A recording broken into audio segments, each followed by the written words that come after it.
Welcome into the His and Hers podcast. I'm Zach Bennett alongside my sister Paige.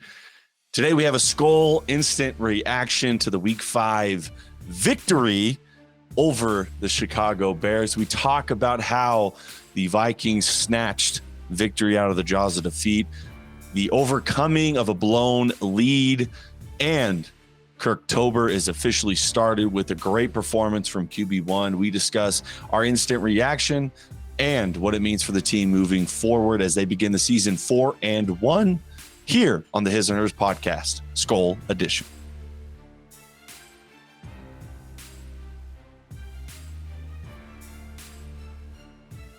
All right, Paige, up and down football game. It was beautiful, then it was ugly, then it got beautiful again. 3 straight touchdowns, 21-3. The Vikings jump out in the lead. The Bears storm all the way back, scored 19 unanswered points to go 22-21 with about 9 minutes left in the fourth quarter. Kirk Cousins then leads a 7-minute with, I believe, 6 third down conversion, touchdown drive, and a successful 2-point conversion to retake the lead 29-22. The former Viking Amir Merced has the ball stripped away by Cameron Dantzler, who is looking every bit worth that pick they took a couple years ago on him. And the Vikings win 29-22 over the division rival Chicago Bears, improved to 4-1, 3-0 in the division. And because of the London loss, the Packers suffered, as you called it, to the New York Giants. Let it be known. Let it be known. It was called. The Vikings sit alone on top of the division. What a wonderful game it was, up and down. What were your initial takeaways from such an emotional win for the Vikings? Well, just starting out, it was like, yes. This is exactly what needed to happen. Dalvin Cook was cooking, just feeding him the ball. He was getting those tough runs. Kirk Cousins for the first 3 drives was like 100% completion rate. It was beautiful. Obviously, a little bit of momentum switched when Darnell Mooney made that insane catch that Justin Fields threw down Which near. was held by the 14-yard punt by Wright, who's been a terrific punter so far this year, but they don't score that touchdown going into half if they don't have a 14-yard punt. Sorry, I didn't want to interrupt. Exactly. But that was great point. Key. And it was just that insane catch that's going to go in like top. Everyone's going to see that play like 100 times this week because it was just insane catch. You just had to appreciate it. I wasn't even mad at that point. I was just like, wow, like yeah, that was that. And so obviously then it becomes 11-point game, but the Vikings get back there with 1:07, I think, was left in the second quarter. Kirk Cousins drives back down, puts us in field goal range, and Joseph misses a field goal.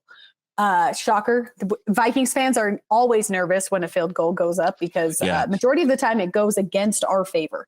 It doesn't matter that he went 5 for 5 last week. It's just the emotional damage that is there for kickers. It just never feels like it's going to be good. Yeah.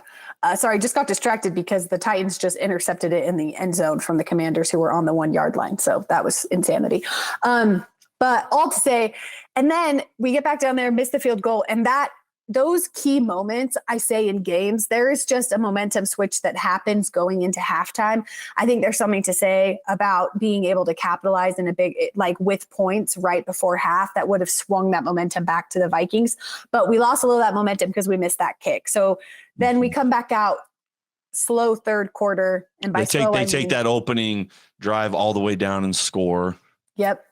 And just rough. That's when the Vikings fans start getting a little bit nervous throughout the experience. But obviously there's some things that we can clean up. And we've had close games this season where every game we walk away and we say, hey, that needs to be a little bit cleaner. And the thing that I love is that I think each week we're building upon those things. And so it's not always the same thing. And I think that we're making, like Kirk Cousins, that drive at the end that sealed that touchdown, Jay Jetta's getting the 2-point conversion. Like that's the kind of stuff that you pay a QB to be able to do for you. And Kirk Cousins did it today. When the momentum had swung, the Bears had gotten up, and Kirk Cousins able to drive down, convert so many third down conversions. And that's one thing that the Vikings can pick. Like we need to improve not having as many third downs that need to happen on those drives. Incredible stat line from that. But There was a lot of good things to take away from today. Always remembering that, hey, it's a divisional game. We always want there to be a blowout, but divisional games are tough. Divisional opponents know us better than anyone else. And these games, even with a team like the Bears, who is not expected to have a good season and is not having a great season, they're always going to fight.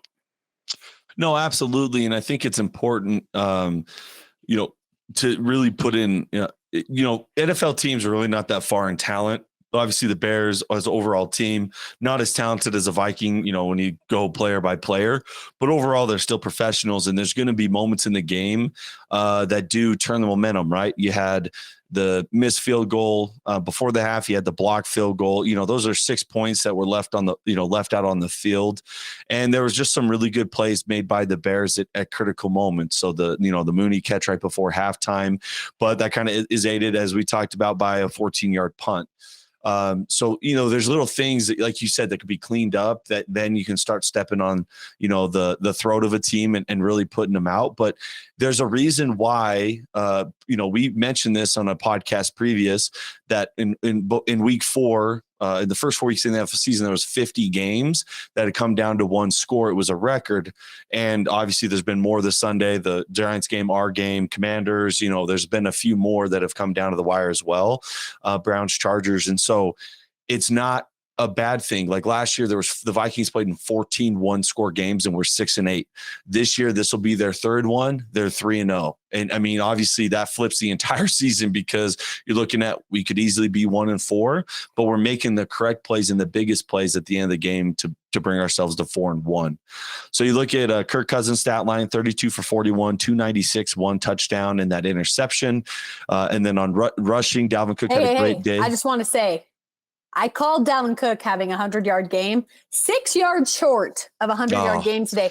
And we should have fed him a couple times more. There were a couple times in those drives that I'm like, why? Dalvin Cook is running all over these guys. Why are we not feeding him a teeny bit more? I wish O'Connell would have fed Cook more this game. Yeah, no, I definitely just agree with you. He was averaging 5.2 yards per carry. And then Justin Jefferson finished with 12 reception, a career high, 154 yards, and a 2-point conversion. He also had Jefferson did a 23-yard completions, a little throwback across the field to, I believe, Alexander Madison. So all in all, the two things that really stood out to me from this game was Kirk's poise, and it seems that his command of the offense is just growing and growing. Obviously, he's been changing the plays where I don't ever remember seeing Kirk going up to the line and having in Mike Zimmer's tenure the ability to go in and can a play, meaning switching to the other play depending on the look. I don't ever remember him being as vocal, shifting, hard count, anywhere near as much that he's doing at the current moment. And then the biggest play of the game to me was that third down scramble that he had when I don't think it was Roquan Smith, the defensive end for the Bears, came off the edge. He was able to step up and around and then scoot up, and he was continuing pump fake, and he was able to get the first down. That's not something we've ever really seen Kirk Cousins do. And so to have that drive in the most important part of the game was just critical. And it just kind of shows you that O'Connell has his team steered in the right direction. Yeah, it was a lot of exciting things to take away. And also just love, obviously, how the game ends with Justin Fields getting an opportunity to have a game-winning drive or even just a tie game drive there at the end. He's done it twice this season, so I was a little bit nervous giving the ball back to him, because even though he's not the greatest of the quarterbacks, he has successfully come back in games. But obviously, Vikings walk away with the strip. That was just pretty. Yeah, and I mean, Cameron Dantzler, I think he was a 3rd-round pick. Let me look from a couple years ago. And the best part of that is Cameron Dantzler strips it, but then you can as you're watching his body language, it was like he didn't even realize he'd stripped it, but his hand was on a football, and it took him 0.2 seconds to realize that the football was in his hands. No, it was really cool. So he was a 3rd-round guy in that 2020 draft and had an up and down rookie season, showed some promise. Last year, he kind of got in Zimmer's doghouse in the beginning of the year. He was getting second team reps. He wasn't a starter. And this year he's starting opposite of Patrick Peterson, which, Patrick Pete isn't in the prime of his career, but he has shown that he still can make big time plays and is doing so. So obviously Cameron Dantzler is going to get a lot of looks just because of who's opposite side of him. And so there was two big plays that Dantzler made. Justin Fields had that long touchdown run that would have put the game in a different sort of position. And flag or not, he sold it, and that's all you can ask for. He got the flag, the block in the back, which then made them settle for a field goal. And then obviously the biggest play of the game, stripping. Just the awareness to know, all right, I got a guy holding him up. This is a for sure tackle in bounds. I'm going to go and see if I can make a play. And he won the game from former teammate who a lot of Vikings fans were very upset the Vikings let go. He was a late cut, final day cut. A lot of people, predicted he'd be like the fourth or fifth receiver. The Vikings instead a trade for Jalen Reagor, who gets his first touchdown in purple. And he off to the go. He goes to the Bears, and he helps us win a football game. So thank you, Amir Marset. We appreciate it. Yeah, seriously. Also, we didn't talk about Kirk Cousins' touchdown down on the 1 yard line, but I thought that was just representative of the perfect QB sneak, because they allowed Kirk Cousins allowed that pinch to happen before he jammed it in, and that was a big difference maker for him, because Kirk Cousins not the strongest guy, not the biggest guy, not the fastest guy, and so I love the way that the Vikings offensive line set that TD up so that he could sneak right in and then undoubtedly seal that touchdown. So obviously the win being very important for the Vikings, jumping to 4-1, 3-0 in the division, and even more important off the effect that the London game had on the Packers. So we talked about this, a couple of weeks ago before they played the Saints, that trip to London, and they decided to leave real late in the week, coming back, playing immediately after bye, which we talked about. Teams who had not taken their bye following the London game were 0-5. So for them to get the win, they have the matchup with the Dolphins next week, which we'll preview later on the week. And then their bye follows after that. So they're looking at a situation. The Dolphins just got steamrolled by the Jets. They lost, obviously, Tua was out with injury. And then in the first quarter, Teddy falls down to injury as well. So they were playing a rookie. I don't even know his name at the current moment. So who knows the health of their team? Obviously, they were the darlings early on in the season. So the Vikings are setting themselves up to be 5-1 going into their bye. And in a first year coach, Kevin O'Connell's career, you cannot have asked for a better start for the team. No, a great start. Trickling down the teams that are obviously at the top of the division, 4-1. I can't say the exact stat number. I'll have to pull that up, but teams that start out 4-1, chance of going to the playoffs is above 70%. That's awesome. That's music to my ears, man. That's beautiful.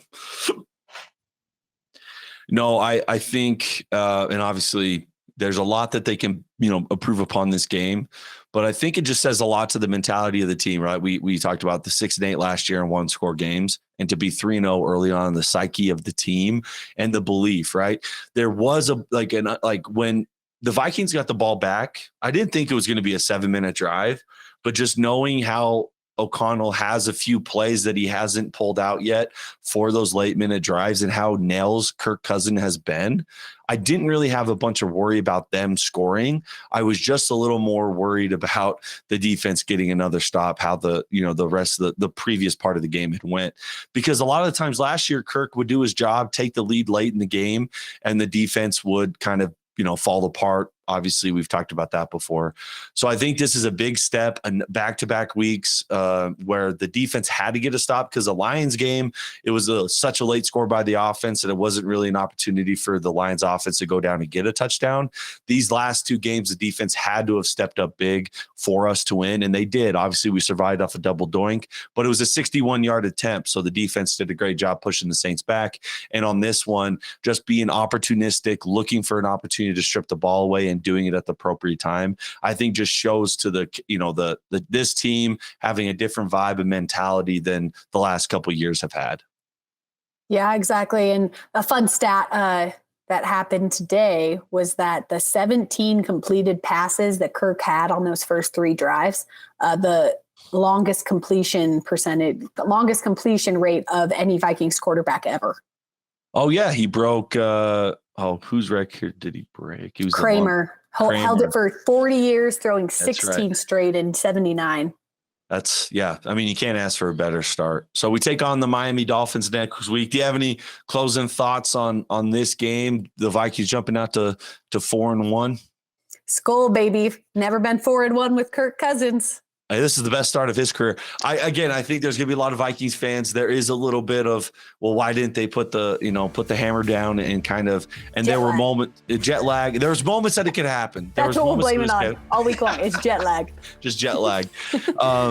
But you just take the wins as they come, because as this NFL season has proved, I mean, just getting a win is where you need to be. So 4-1 is 4-1, baby. Skull! Let's go. Yeah. Get the skull chant up here, baby. Let's get it. Let's go. All righty, the Vikings 4-1. They're on a 3-game winning streak, and they face the Miami Dolphins in week 6. That preview will be coming out on Friday morning. Make sure to check out for it. This has been the His and Hers podcast, Skull Edition, instant reaction. Let's continue to do them when they keep winning. That's what I love to hear. Tell them that later in the week. We'll see you guys.